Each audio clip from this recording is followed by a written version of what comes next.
అన్నీ ఇలా ముక్కలు చేసుకున్న తర్వాత చక్కగా కుక్కర్లో వేసేసుకోవాలి.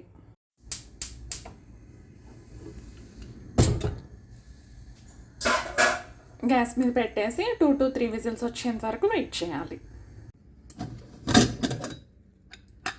3 విజిల్స్ రానిచ్చాను నేను. ఇప్పుడు కుక్కర్ మూత తీసేసి ఇందులో కొంచెం ఉప్పు,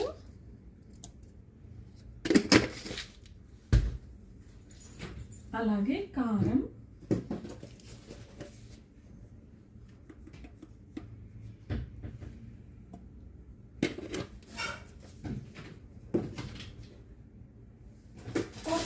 చింతపండు, ఎక్కువ పని లేదు, ఒక చిన్న తొలక ఇంత చింతపండు వేసుకుంటున్నాను నేను.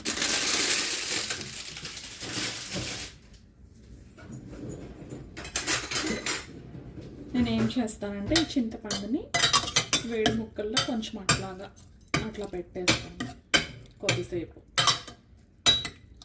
కొద్దిసేపు నాననిద్దాము, మెత్తబడుతుంది. ఆ తర్వాత ఎనుపుకుందాము. కొంచెం అంత బెల్లం వేసుకుంటే బాగుంటుంది. మీ ఇష్టం, మీ రుచిని బట్టి వేసుకోండి. బెల్లం వేసుకున్నా వేసుకోకపోయినా బాగానే ఉంటుంది. కొంతమంది తీయగా తినడానికి ఇష్టపడతారు. తాలింపు పెట్టుకుందాం. ఇప్పుడు 2 చెంచాల ఆయిల్ వేసుకోవాలి. ఫస్ట్ ఎండుమిరపకాయ వేసుకోవాలి. తాలింపులో ఎండుమిరపకాయ వేసుకుంటే ఎంత మంచి వాసన వస్తుందో. అది వేయకపోతే నాకు తాలింపు పెట్టినట్లే ఉండదు.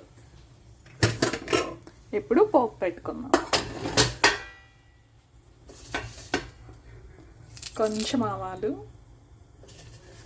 చేత్తో స్పృశిస్తూ వేస్తే ఆ తృప్తి వేరు. జీలకర్ర, పచ్చనపప్పు, ఇవి చిటపటమనేంత వరకు వెయిట్ చేద్దాం. ఇది మా పక్కింటోళ్ళ కరివేపాకు మొక్క. నేను దొంగిలిస్తున్నాను. వాష్ చేస్తున్నాం. ఇది సరిపోతుంది.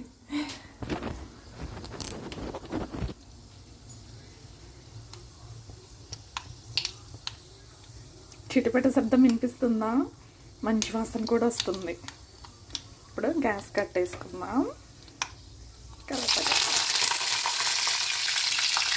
ఇప్పుడు ఇందులో సొరకాయ పులుసు,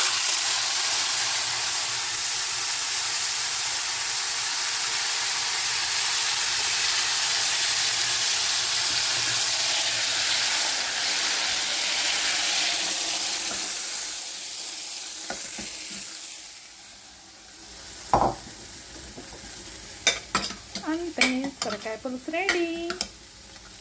Let's have dinner today. Enjoy.